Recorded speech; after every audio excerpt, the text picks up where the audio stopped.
Барлықтарыңызға сәлем. Менің YouTube каналыма қош келдіңіздер. Мен сіздерге қуырылған түшпәрәні қалай жасалуын көрсетемін.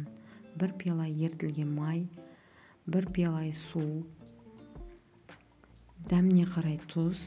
Осы үшеуін жақсылап араластырып, жұмсақ қана қамыр елейміз. Әдемі болып, сочный болып шығады, қытырлақ. Қамырды елеп болғаннан кейін 5-10 минутқа холодильникке қалдырамыз. Ұнаса, менің YouTube каналыма тіркеліп, комментарий жазып кетулеріңізді сұраймын.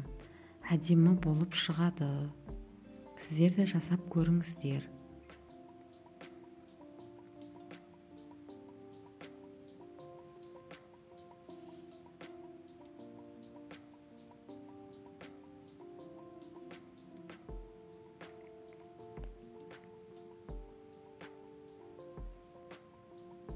Енді салмасын дайындаймыз.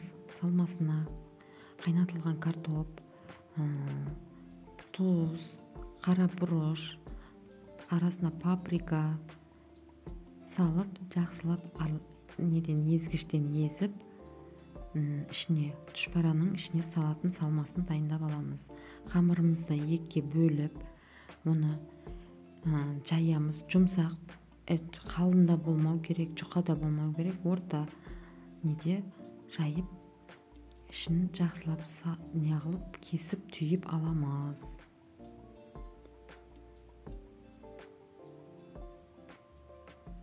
Қалың да болмау керек, жұқа да болмау керек. Және де менің YouTube каналыма тіркеліп, ұнаса комментарий жазып кетулеріңізді сұраймын.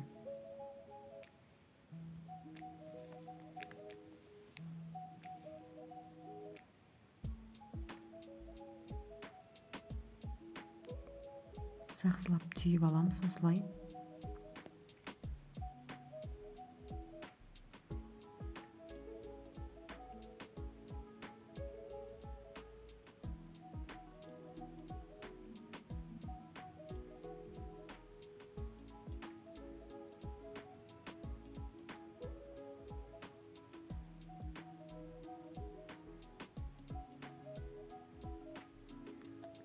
Және де баяу отта пісіреміз. Қатты қызып кетпеу керек майда.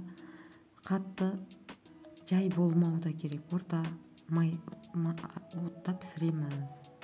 Сіздер де жасап көріңіздер. Ұнаса лайк басып, комментарий жазып кетулеріңізді сұраймын. Сочный болып шығады. Сіздер де көріңіздер.